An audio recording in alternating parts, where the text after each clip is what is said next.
Welcome to the Forge Truth Podcast, where we are building great men as God defines greatness. Forge is a movement of men with a mission to help all men realize they are the deeply beloved, redeemed sons of the Most High God.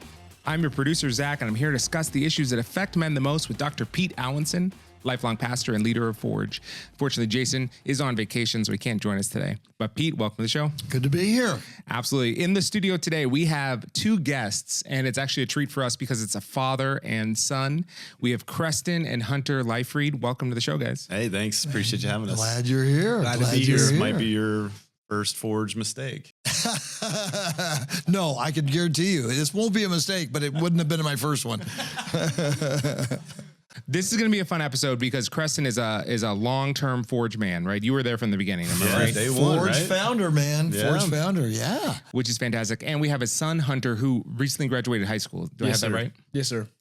Great. So today we're going to talk about quite a few things, but primarily Hunter's experience, what it's like to be his age, a Christian in our world today. What's he seen from his peers? What's he seen from growing up as a Christian? So we're going to get into it, and we're going to pepper him with questions. So how's that sound today, guys? Yeah, Sounds amazing. It's gonna Sounds be fun. great. I don't know how long I've known you, but I've known you since you were really young. Yeah, well, yeah. Yeah. When he peed on the track field. Oh, That's man. at Winter Springs. Way back Y'all were then. babysitting him. Oh, man. That was a couple months ago.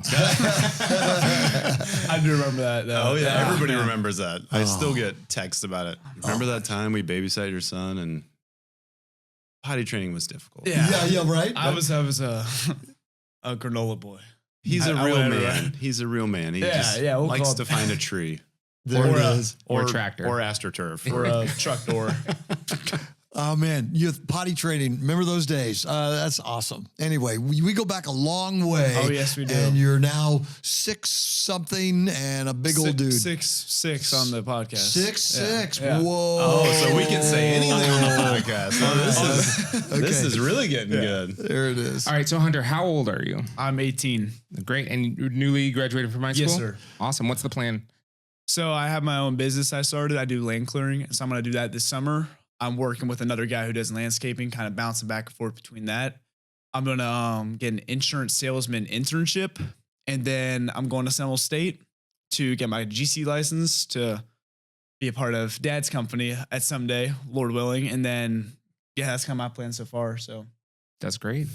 Yeah. Pursuing a lot of different angles Yeah, to see just- where you fit. exactly. Yeah, See yeah. where God calls me to. So Now, is that something that is common among kids your age, like having a lot of pots in the fire, a lot of like things you're working on, or this sounds pretty ambitious, all the things you're pursuing?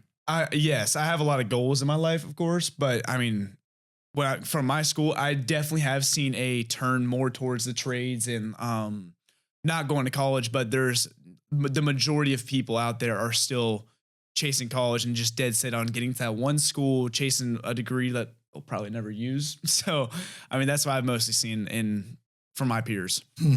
Yeah, because from my like age group, college was the thing. Yeah. Like you graduate high school, you go to college. That Yeah. was kind of like a given. Yeah.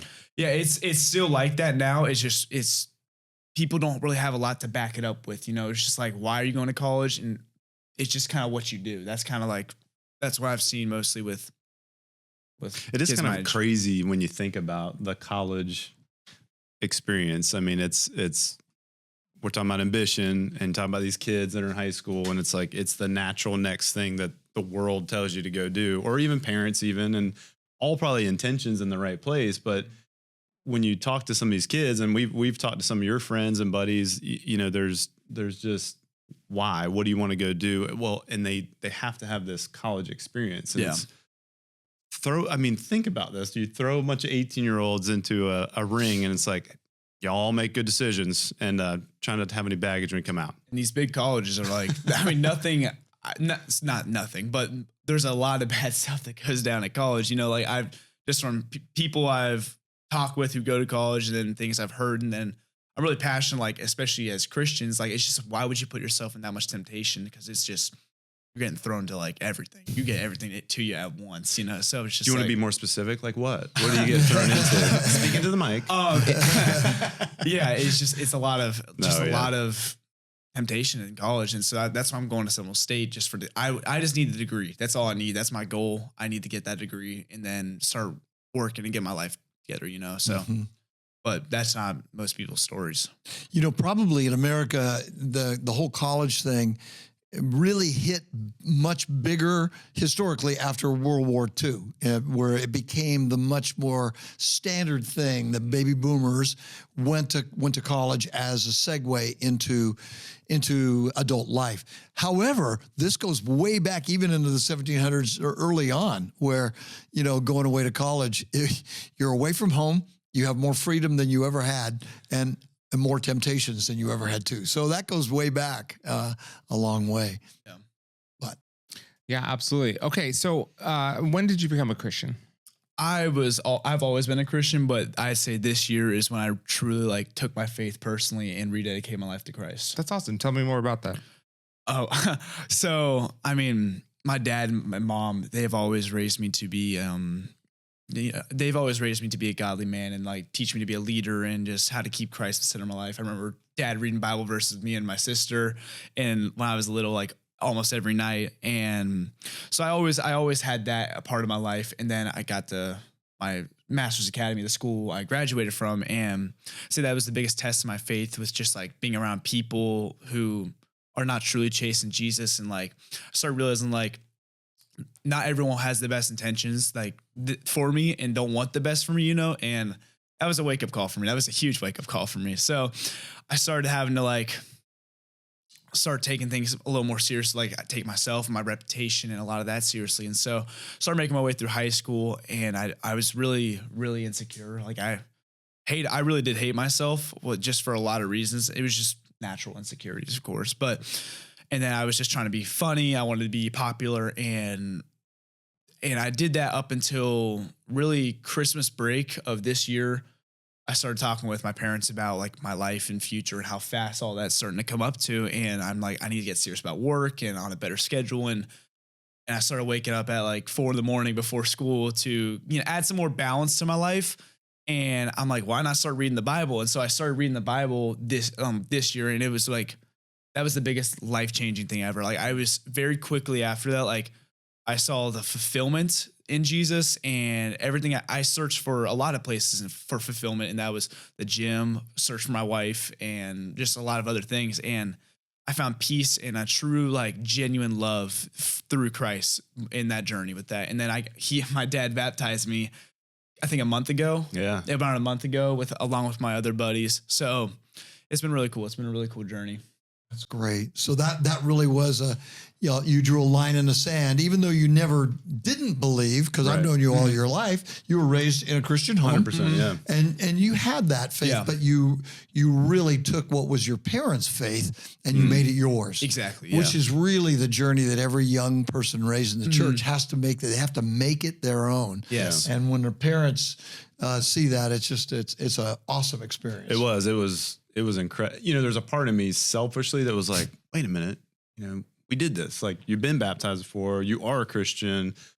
But once I got out of my own way and stopped thinking about me in the sentence of it, I was like, this is exactly what, Karen, my wife, and I were wanting. Is it's this natural progression of raising children that you've got to get them to a point where you can continually tell them what to do and, all the things, but along with all the other responsibilities in life, their faith is their own and they've got to make it their own. And so it's been awesome to see him kind of just on his own come up to that own conclusion, because we've all got choices. There's free will, so you can go either way, but he really decided to make it his own, and he put the work in, and it's been awesome to see the transformation, because it's been real, and it doesn't mean everything's fixed and he's perfect. I'm getting refined constantly. Yeah. Always things being pointed out, But so that's always things to part work of it. on. Yeah. But it's cool. Well, and that's one of the values of Forge, is that we continue to grow all our life. Yeah. And no matter what age we are, so but you've taken it now on in an adult way.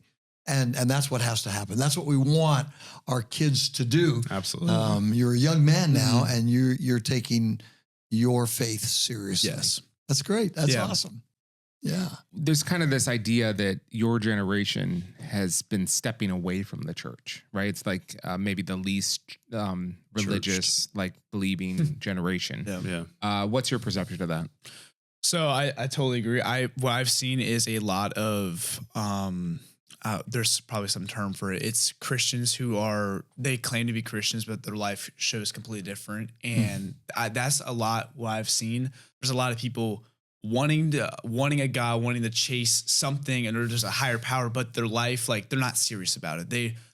There's a lot, like, at least in my school and like other high schools, of course, there's almost everyone you talk with is going to claim Christianity, but their life does not like line up with it. I'm not judging anyway, of course, because we're all sinful and we're not perfect. But, you know, if you're going to claim Christianity, you got to like start showing the fruits of the Spirit and our goal is become Christ-like, as close to Jesus as we can, you know. So, and there's not a lot of that happening. So but I have seen a huge turn towards the Catholic Church recently, which has been really interesting. The younger generation going towards the Catholic Church, and I feel like it's because the Protestant Church has kind of done a failure more towards secularism, and people want a more traditional, like it's just almost more spiritual in a sense. The reverence of exactly the cathedral and kind of the whole ritual. Which I understand, because the Protestant Church, it is very like, you go in there and like I was saying about the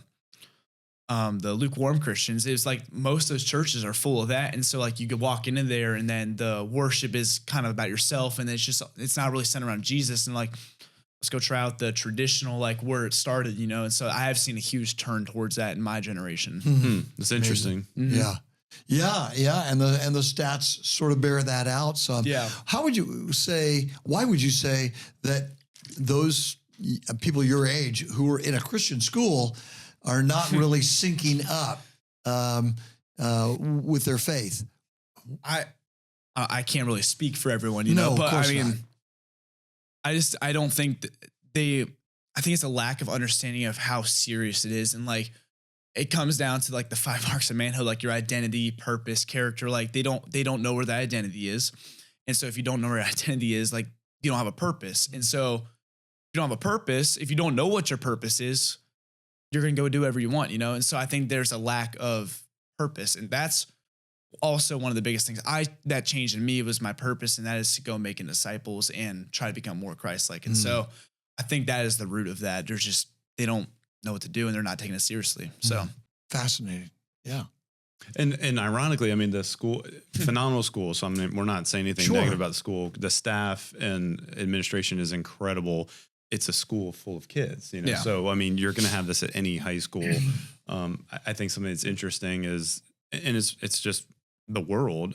I mean, there's a pretty high divorce rate, I would say, at that school.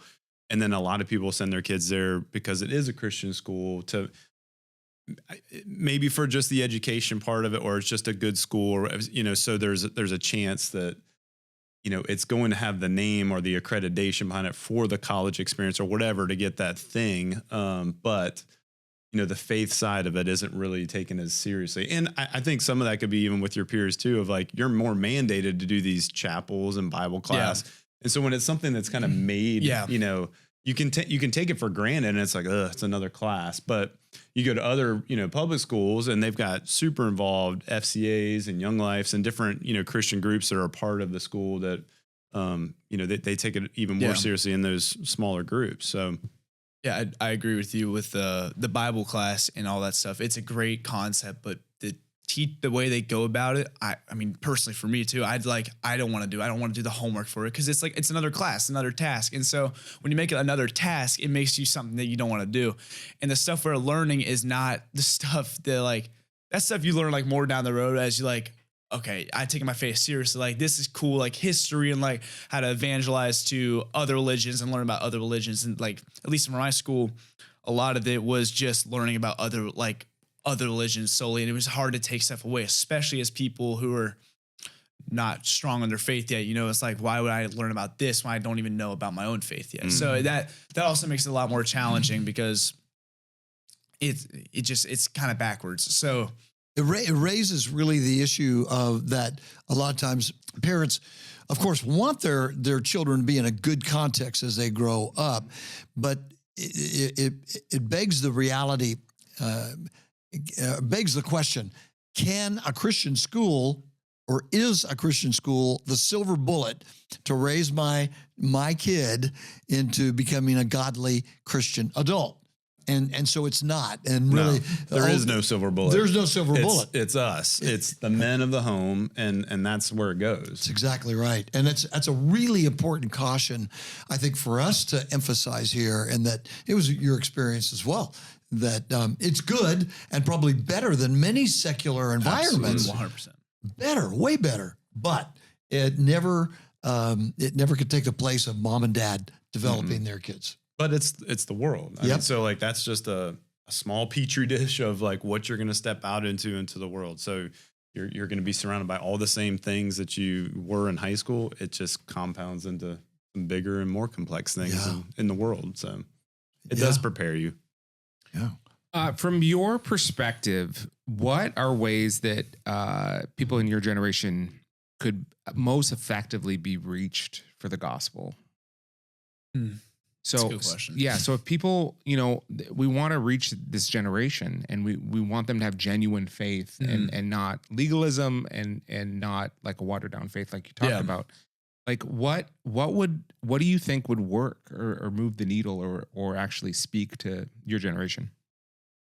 Well, what's been working for you recently? Because recently this kid has been on an evangelist path. Like he's running into anybody. I mean, he's potentially baptizing a guy that he just met, maybe this weekend, so I guess to break it down simpler, to help you out on the question is, what are you doing? Because you're being effective. God is using you big time right now to speak into people's lives at the gym and just random people you run into. So, guys your age, what is it that's kind of connecting you and kind of getting them interested in Forge or talking about church or the Bible or Jesus? I mean, for me, it was just solely like taking ownership of it. And like, I found and I figured out my identity, which is truly in Christ. And then come from that, it's my purpose. And my purpose is to go and make disciples. And so I didn't take that lightly. Like the first, I read through John, Acts, Romans, and I'm in Corinthians. I'm in 2 Corinthians now.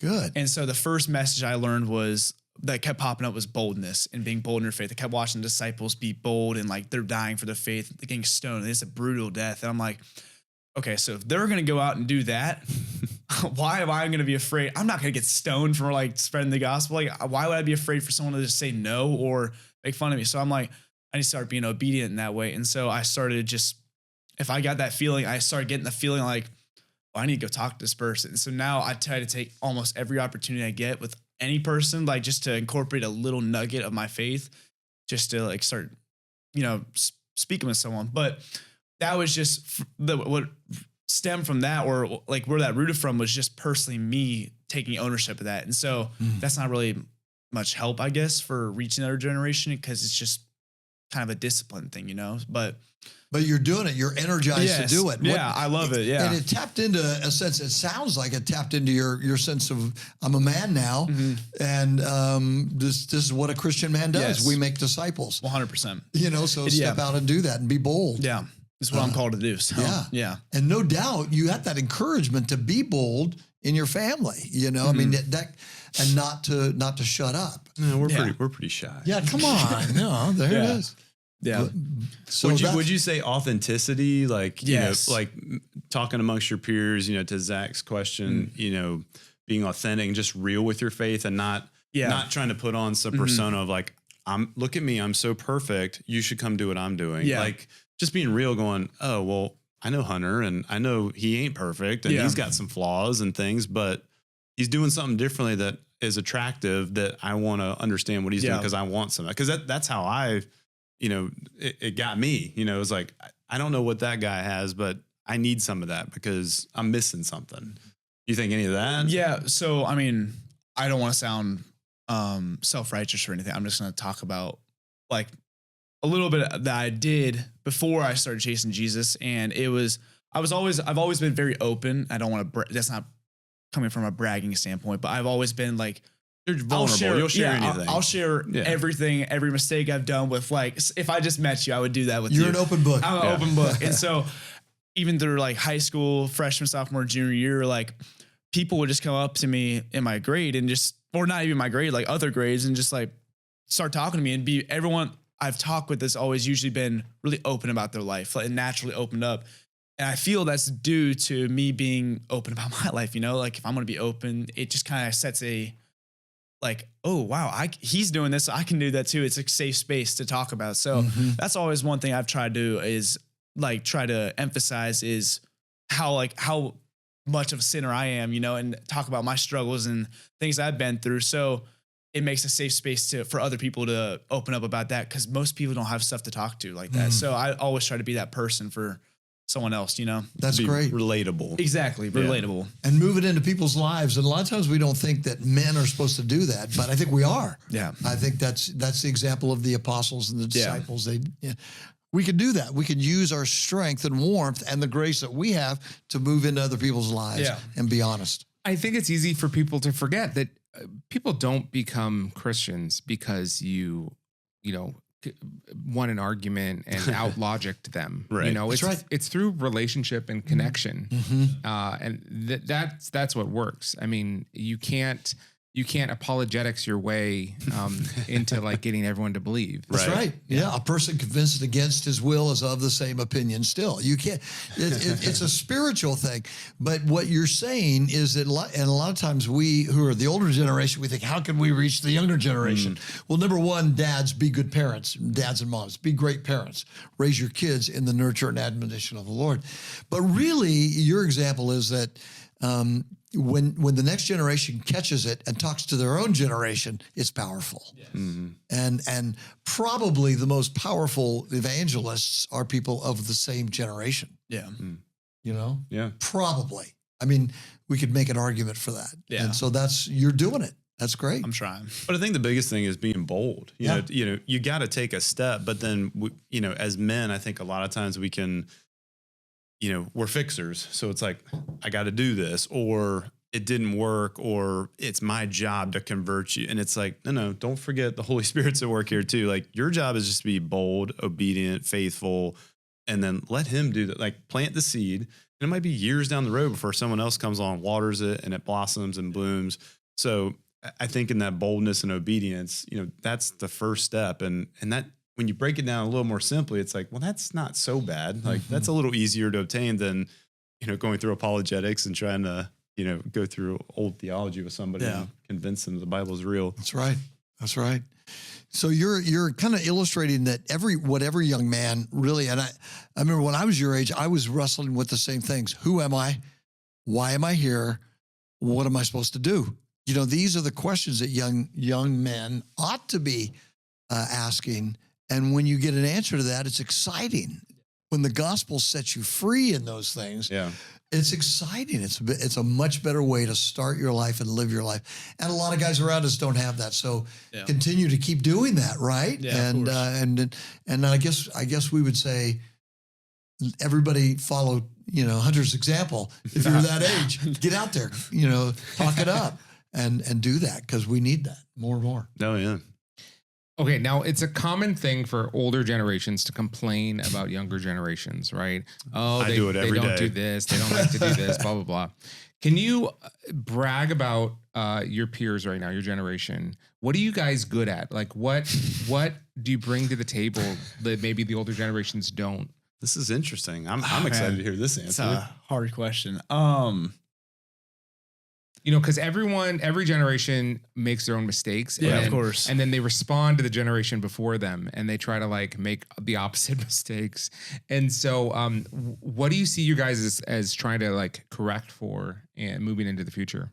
Well, I feel, the time is completely different, like, especially from just the 90s or early 2000s to now, it's completely different, like with technology and basically just technology. And so the same mistakes are being made completely, and it's just a way easier scale. Like, it's way easier to make those mistakes now. You have a click of a button, you can go it's more watch access. whatever you want. You can go hang out with whoever you want, or all this stuff. So I mean, it's really all the same stuff, probably worse now because of the technology and the access you have to all these things. So I wouldn't say it's any easier, you know? And growing up where that is surrounding you, do you feel like you're better prepared or more vulnerable to what technology allows you to do? Personally, for me, because of my family, I was way more protected. Like I stayed very sheltered from most of the stuff for most of my life, which has been a huge blessing. But For the record, sheltered from social media. Yeah. You weren't in a bubble, so. Well, yeah, but right. You gave me a phone in like middle school, but I could only play a game for like an hour and then text. Right. It was friends, very much it was locked very down. locked down. And I didn't get social media, like Instagram, basically till last year. And then I've never had Snapchat, and I will never get that app. That's where that app is like the devil's app. I'm telling you, like I've never heard one good thing come from that app, and it's. Yeah, I think that's like the root of. Can you give us some examples? Just Pete is feeling really convicted. I know he's on Snapchat right now. He's just doing the funny face filters. Yeah, it was fun. Like the other day, someone asked me, "Hunter, get Snapchat." I'm like, "No, I'm not getting it." It was like, "Yeah, it's probably a good thing." I'm like, "Why would you?" What the heck? So You're right. That's actually good advice. Yeah, it's just funny. Every person I've talked with has either dealt with some addictions, some they got into something they didn't want to get into. They've done things they didn't want to do. They've had conversations. Like nothing good has come from it. And it's like, it's easy to do that because it deletes, it can disappear quickly and deletes. Deletes. Yeah. It's still there, but you know, that's why I say is like the root of majority of where all this stuff is coming from, you know? Yeah. I would say probably one of the strengths of your generation is that you understand technology probably better than certainly two generations before you. Yeah. And so in that sense, but you know, it can be taken against you, 100%. As you said. So be careful. So you're not afraid of it per se, and will be the generation using it as a native, so to speak. Yeah. But you know, your youth, you know, one of the other strengths, Zach, that they have is that they're strong and young. You know, they're younger and stronger than us, and they're going to be around a lot longer. Well, that's a given. You know, that's Let's a good not one. butter them up too much. I know, but you know, I think Zach's point is well taken. One thing? Can you think of one other thing that is a real positive your generation that older generations ought to say, yeah, that's a good thing? Like right now, one of the benefits of social media, we're in a time of like kind of a coming back to a discipline. Like it's not a Christ-centered way of living, but it's coming back to I need to get rich. I need to go to the gym. I need to just kind of like lock in on life. And so I would say that is a really good thing that's happening right now, because I've seen it with a bunch of people. Everyone's just trying to get their life together, but they don't have Jesus, so they don't know like that is how you do that, but they're trying in an earthly secular point to get their life together. And so I would say that is a big turn right now, is especially like I've seen in the gym, like that's super popular right now. Try and find a ways to get money and do your own thing and become successful. That is really like people are pushing for that. They want that and they're chasing it, but you know, they're doing it in a kind of a wrong order. So that was. I like that you've articulated that, because we see that in the manosphere. We see discipline, working out, trying to get disciplined in order to be successful, rather than dependent on government, for instance. Yeah, exactly. Or dependent on other people. Those are good manly traits, but you've illustrated that they're doing it the wrong way. Yeah. They need Jesus, and that's where you guys come in. You keep talking to them. It's the identity, right? I mean, you know, you plug that identity in with anything else. You know, if you got to start with Jesus first as your identity, that's right. You know, deeply beloved, redeemed sons of the Most High God.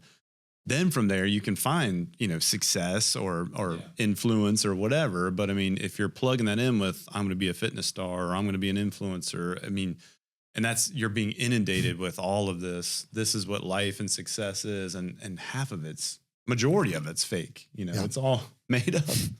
Yeah, for sure. That's true. Yeah. Well, guys, thanks for coming. Hunter, Creston, I'm so glad you guys joined us today. It's done already? It goes by quick. Wow. Yeah, absolutely. Wow. We're going to have you on again. because Sweet. I want to talk about what it's like to raise a high schooler. Might Today. need a little longer for that one. You got it, man. Everyone at home, I want to thank you for listening to this episode of the Forge Truth podcast. If you have any questions or comments, feel free to email the show at forge@forgetruth.com.